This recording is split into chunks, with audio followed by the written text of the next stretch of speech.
Abuja city was alive with night revelers. Not to be left out, Amara and her friends adorned themselves in their weekend best and hit the town with fire in their eyes. The mansion throbbed with Afrobeat, perfume, and sin. The place was awash with food and drink, the laughter loud. Amara leaned against the marble balcony, her drink forgotten. Kamsi and Somto laughed behind her, but Amara's mind was elsewhere. She listened to the conversations around her. A secret only a few dared to believe. Outside the city gates, there is a graveyard, someone said. You whisper your wish, if the grave whispers back, you get it, someone else said. Amara's heart drummed in her ears. She wanted luxury, power. And above everything else, Chuka. He was a means to an end itself. That night, under a moon pale as brawn, the friends piled into Kamsi's Range Rover and drove past the city lights, past reason. They sat silent, wondering what the task entailed. The graveyard waited, old broken tombstones leaned like tired old men. At the center stood a statue. A woman with hollowed eyes. The eerie silence was unnerving, the temperature slightly damp and cold. They looked around them carefully. A plaque read, "Ask, but know that the dead always answer and always take." Amara bent close to a cracked grave. Amara whispered, the ground shifted. Someone or something whispered back, in the silence of the night. And somewhere far away, something ancient smiled.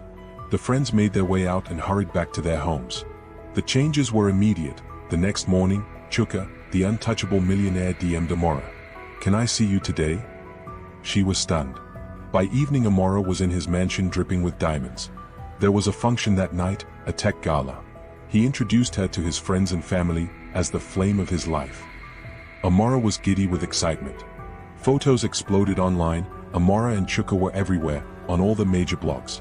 Kamsi smiled tightly beside her, clapping at her friend's rise.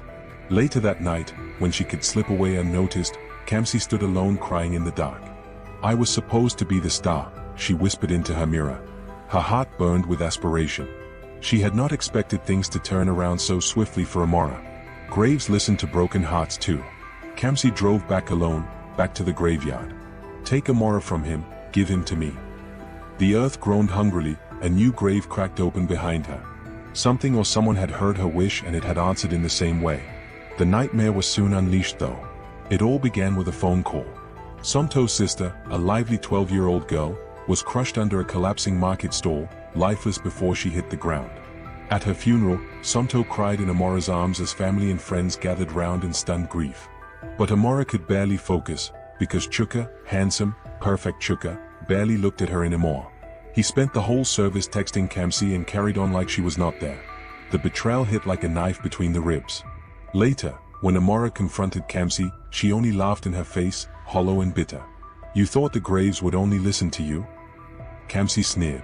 There was no remorse, no attempt to even deny what she already knew. Just bold-faced arrogance. But the graves had listened and the friends were soon to find out that they wanted more. Death seemed to follow them like a bad smell. Kamsi's older brother, Obi, was found floating, lifeless in the pool of a luxurious apartment, eyes wide in terror. A socialite member of their nightclub choked to death suddenly and no one could say for sure what she had choked on. Even Somto was not left out of the mysterious occurrences. She fainted suddenly after classes at the university, clutching at what would appear to be invincible straws. Meanwhile, Amara's life seemed to decay around her. Her beauty remained though, but her soul felt like it was slowly being eaten away as the days passed with each horrible event. Every night she dreamed of sinking into graves, cold hands clawing at her and something holding her down. Hollow faces appeared to be smiling her, inviting her to share in their horrible secrets. At the center of every night dream, stood the woman from the graveyard. Her eyes were the same awful black, her mouth appeared like it had been stitched into a ghastly grimace that passed for a smile. She was always watching, always waiting. The friends tried to rally round and reclaim some semblance of normalcy. The masquerade party was supposed to be their comeback, a fresh start. Masks, music, power. Enough food and laughter to drown out the dark shadows that seemed to lurk around them, and then creep closer as soon as they turned their backs on it. But instead it turned out to be their funeral. As the music soared in ever-increasing tempo and the revelers swirled in a giddy group, the lights suddenly died and the guests all appeared to freeze, mid-dance like statues. The air suddenly turned sour, a strange rotten earth smell filled the hall like old blood, or of something long forgotten and decaying. That was when Amara looked up and saw her across the dance floor. The grave whisperer standing there in all her sickening gory glory. her skin peeling like old bark falling off a cursed tree. Eyes dark and fathomless, ancient and without any end. "You owe me." The spirit rasped, her voice appeared to the ears to that of a storm of voices rushing in at you from somewhere far away. Amara fell to her knees, her throat burned with the sensation of invincible soil. She clutched at her throat, choking on it. "Choose," the grave whisperer hissed. "One must be buried alive before the night is over, or else, you both belong to me," she insisted, leaning until her eyes seemed to bore holes into their souls. Kamsi screamed in terror while Somto wept in the corner. Amara's heart beat wild as if it too would like to break free and seek refuge from this horror. How could she choose? These were her friends and she could not give any of them up to the grave whisperer. But something was already happening under their feet. Somewhere under Abuja's glistening streets 2 graves waited. One for her soul, one for her body. The marble floors of the mansion suddenly cracked open and from the blackened gaps, cool mist poured out, swirling like cold fingers around Amara and Kamsi. They shuddered in revulsion. Somto had already collapsed. This was all too much for her. Her mask had long been torn from her face. She lay gasping for breath as unseen hands grasped at her ankles. The grave whisperer moved closer then, her broken body gliding on the surface of the dance floor in an eerie trance. Her voice, sickly and insistent, played out a deadly lullaby. "Choose. Bury her or you will both be buried together." Amara's hands shook violently with the weight of the decision. Kamsi crawled towards her, eyes wide with terror, smeared mascara making her look like a ghost. "Amara, please," she sobbed, "we are friends, we are all best friends. You must not do this." But memories suddenly flooded Amara's mind. Chuka's sudden distance. Kamsa's betrayal, the cruel laughter from her friend, rather than an explanation. She found herself speak as if in a dream. "Friends? Are we really friends?" The mist thickened, pulling them downwards.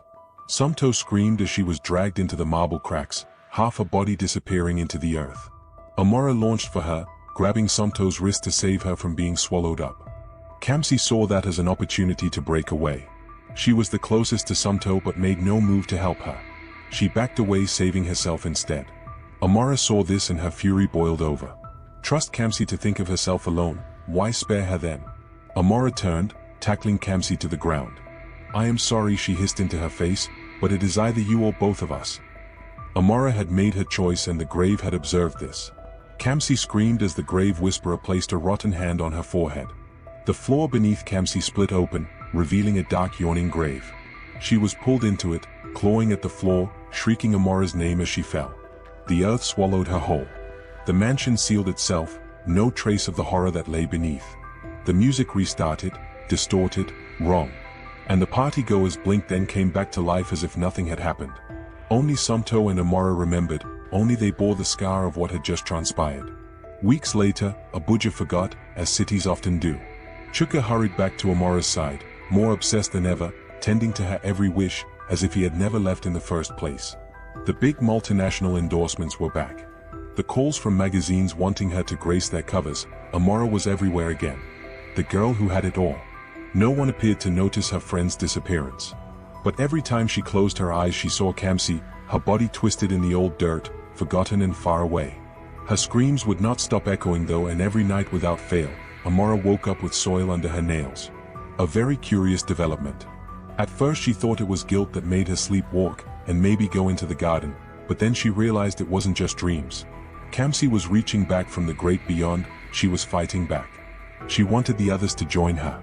Somto appeared to change too. She stopped being her chatty, lively self. She stopped attending classes altogether and stayed in her room whispering strange words to herself. She sat for hours in the dark, staring at invisible things. One evening as Amara got ready for bed, Somto suddenly looked her straight in the eye and whispered, "They are not done with us." Amara screamed at her, desperate to silence the words. But deep inside she knew it was true. The dead had tasted them and they would not let go easily. Strange things began happening. Shadows lingered too long in the corners, mirrors whispered back when they spoke. Dead birds appeared to rain down suddenly from the sky onto Amara's new mansion, and just as suddenly, all trace of it was gone. Things finally came to a head one morning as Amara woke up to find her diamond necklace, an expensive gift Chuka had given her, was knotted around her throat like a noose. She gasped as she struggled to free herself from its grasp. Only Somto believed her. Only Somto had seen the grave whisperer standing close by their bed every night. "The debt is not fully paid," the spirit hissed that night. "One life bought you time, but time always runs out." Terrified, Amora tried to flee the nightmare. She packed up her things hurriedly and called Chuka asking him to fix things up for a well-needed break. He got her tickets from Dubai then onward to London. She was even making plans to extend her trip to America, but no matter where she went, the graves followed. Because the soil underneath her feet, the same one that appeared underneath her nails each night, seemed to know her name and beckoned on her. She returned home reluctantly, and that same night, under the blood-red light of a full moon, Amora received a call. At first she thought it was Somto. Only it wasn't Somto's voice. It sounded wet, broken, as if coming from a mouth full of wet grave dirt. "It's your turn." The voice rasped in her ears. Amora dropped the phone, heart racing. Lights flickered, walls bled black water. It was coming for her now. Through the cracked window she saw it. A grave opening in her own backyard, waiting. The grave whisperer stood by it smiling, beckoning to her to approach. Amora screamed, running through her mansion trying to escape, but every door led back to the same place: the backyard, the grave, the waiting. There was no escape for her this time. And Somto, or what was left of her friend Somto, was standing beside the graves. Her skin appeared gray, her eyes empty. "Come with me," Somto whispered, already drifting away towards the grinning grave whisperer. Amora fell to her knees sobbing. There was no one left to save her now. No more tricks, no more delays, only the earth and its endless hunger. Time was up for them both, as in that instant, the two waiting graves became empty no more. The debt had now been paid in full. That very night, in a place where secrets lay and few dared to thread, something stirred. Beneath Abuja's glittering towers, a fresh pair of graves whispered in the dark, waiting for the next girl foolish enough to listen.